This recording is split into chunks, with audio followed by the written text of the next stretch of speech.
sore mengatur program dan akan mengedukasi dalam bisnis. Selamat datang di gereja Kristus Salvator Palo Isi.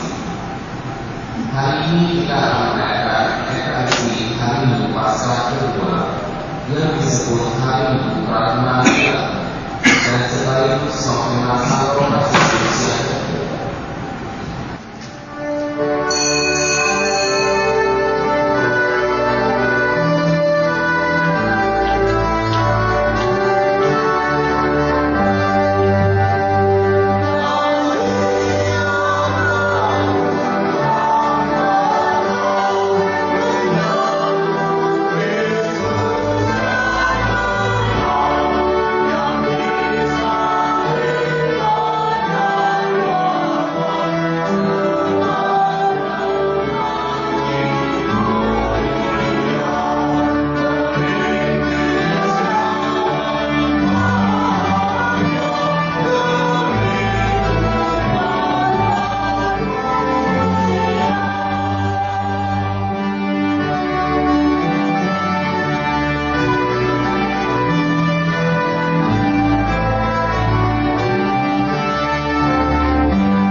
Saya mengaku kepada Allah yang Maha Kuasa dan kepada saudara sekalian bahwa saya telah berdosa dengan pikiran dan perkataan, dengan perbuatan dan kelalaian.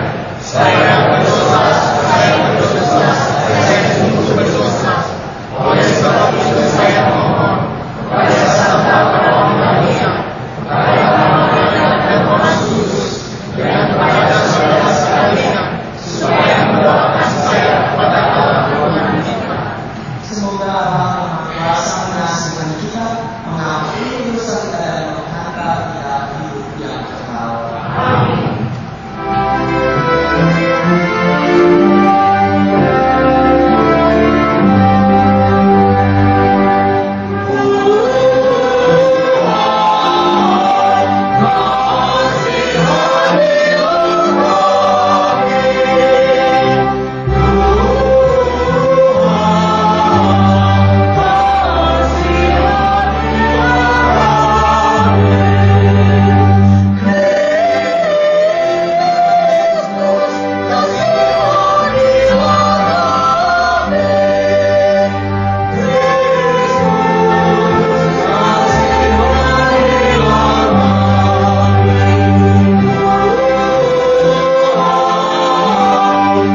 Pada waktu malam di hari pertama pekan, berkumpulan murid-murid Yesus di suatu tempat dengan pintu-pintu yang terkunci, karena mereka takut kepada para pemuka Yahudi.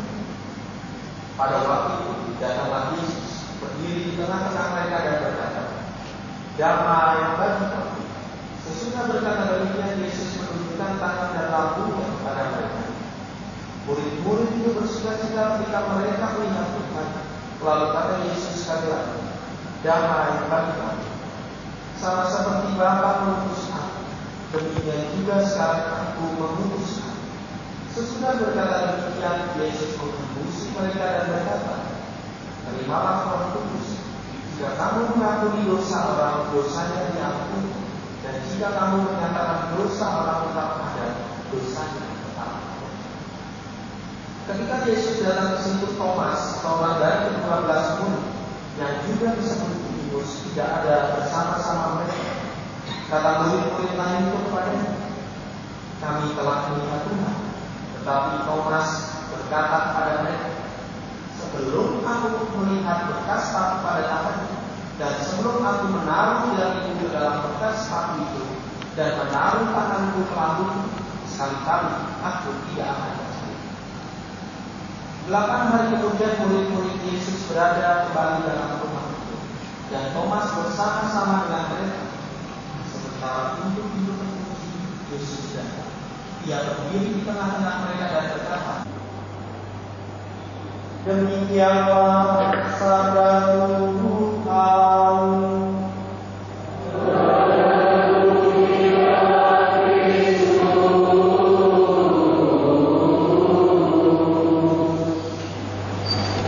Saudara-saudariku yang terkasih dalam Kristus, selamat sore sekali lagi. Selamat Paskah.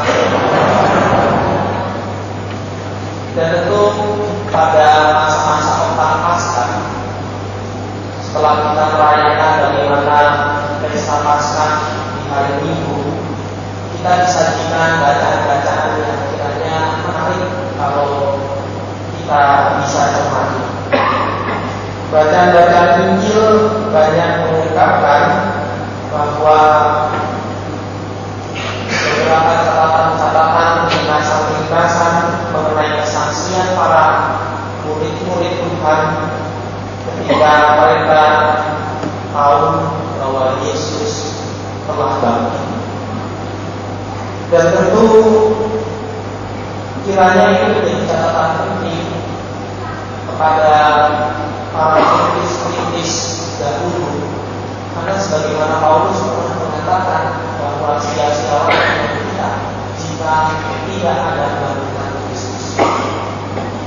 Maka catatan-catatan kesaksian ini menjadi titik pijak bagaimana pewartaan Injil ini disebarkan dan dibagikan kepada banyak orang.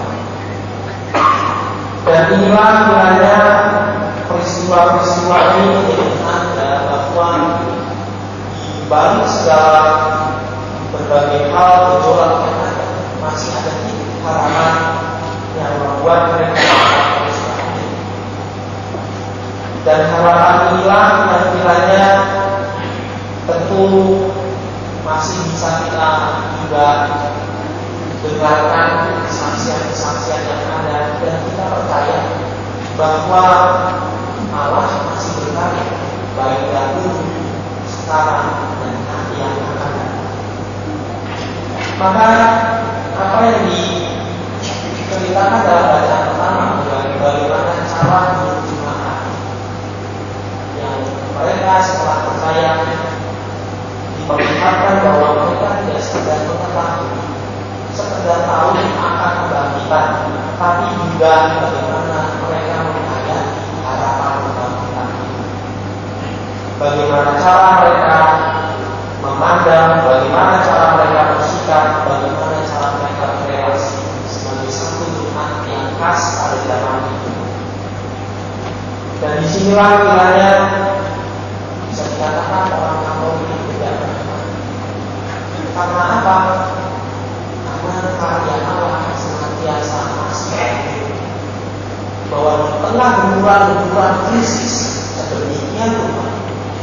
Yesus di mana Ia jalan salib dalam berbagai hal pergolakan juga yang Dia alami, kita pun juga sebagai murid-murid Tuhan percaya bahwa krisis bukan akhir, bahwa balik segala sesuatu krisis menciptakan sebuah kreativitas.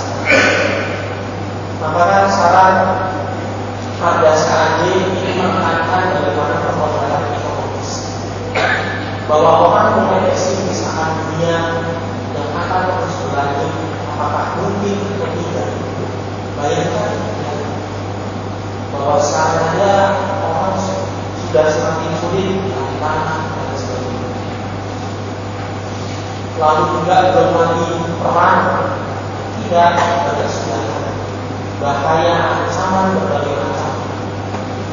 Namun apakah kita sebagai murid-murid itu sebagai murid? Tidak. Sekarang banyak muncul gerakan-gerakan baru. Bagaimana kita bisa melihat ada orang yang sedemikian rupa tahun-tahun menanam pohon benih di gunung lalu hingga berekar-ekar luas. Lalu juga sekarang muncul kreativitas di kalangan umat, di mana membentuk sebuah ekonomi sirkular dari bahan-bahan mentah dibuat ekoenzim, lalu kemudian dari minyak jelantah dibuat lilin dari sabun dan macam-macam kreativitas. Ini menandakan bahwa Allah itu senantiasa berkati hingga saat ini, bahwa krisis bukan maka kiranya benturan-benturan yang ada justru sebagaimana diucapkan pada kedua kita dimurnikan, bahwa dalam segala cita-cita kita merasakan bahwa ada terang dan harapan kebangkitan. Maka saudara-saudara yang terkasih, yang justru menjadi pertanyaan sekarang adalah setiap di antara kita sebagai murid-murid Tuhan yang percaya akan harapan kebangkitan itu, apakah kita hanya sekedar tahu dan sekedar mengajar sudah Yesus mati, atau kita sungguh-sungguh mau juga menjadi sarana karya dan bangkit dari segala pesimisme kita akan krisis yang tentu selalu dalam lingkungan segala sesuatu mungkin kita anggap tidak mungkin. Iman itu tidak sekedar harapan. Kalau saya katakan iman dan harapan itu berharap, tentu pasti banyak orang-orang ekonomi atau yang pebisnis ini sudah sering dengan hitungan matematis. Oh ya, punya peluang peluang. Namun kita sebagai umat Kristiani melampaui segala harapan dan sekalipun dalam situasi yang tidak dinamis atau tidak menentu, kita percaya masih ada orang. Dari sanalah muncul kreativitas dan keajaiban. Maka saudara-saudara yang terkasih, sekali lagi bukan kita menjadi sarana karya Allah, atau kita cukup tahu dan itu yang dengan krisis yang mari kita beri sedekah.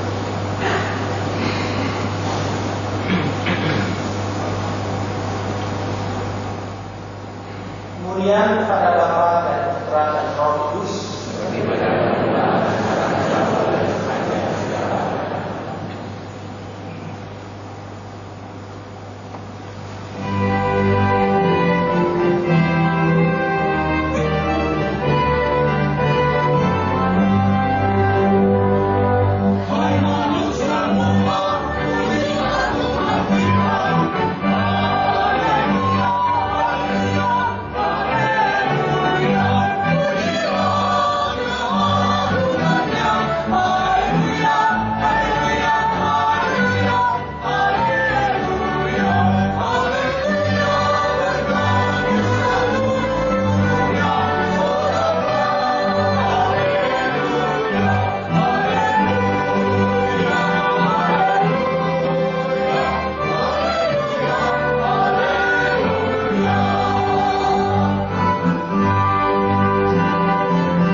Demikian pula sesudah perjamuan dia mengambil piala. Sekali lagi dia mengucap syukur kepadamu, memberikannya pada murid-muridnya seraya berkata, terimalah dan minumlah kamu semua. Inilah piala darah perjanjian baru dan kekal yang ditumpahkan bagimu dan bagi semua orang demi pengampunan dosa. Lakukanlah ini sebagai kenangan akan kami.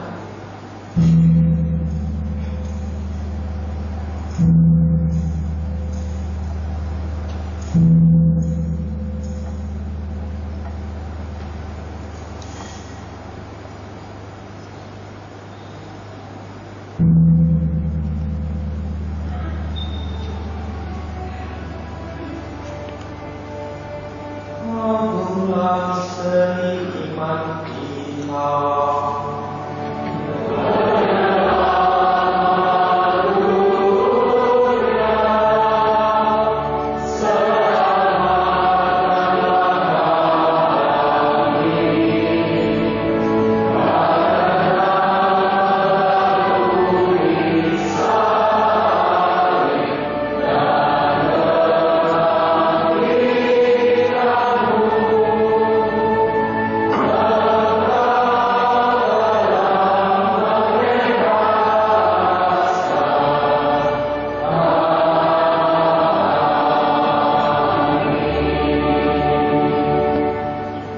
Sambil mengenangkan wafat dan kebangkitan Kristus, kami mempersembahkan kepada Bapa roti kehidupan dan piala keselamatan.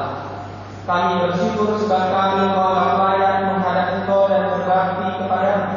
Dan kami mohon semoga kami yang menerima tubuh dan darah Kristus dihimpun menjadi satu umat oleh Roh Kudus. Ingatlah Tuhan akan gereja-Mu yang tersebar di seluruh bumi, agar Engkau menyempurnakannya dalam cinta kasih, dalam persatuan dengan Paus kami Leo ke-14 dan uskup kami Ignatius Kardinal serta semua rohaniawan. Ingatlah juga saudara-saudari kami yang telah meninggal dengan harapan akan bangkit dan akan semua orang yang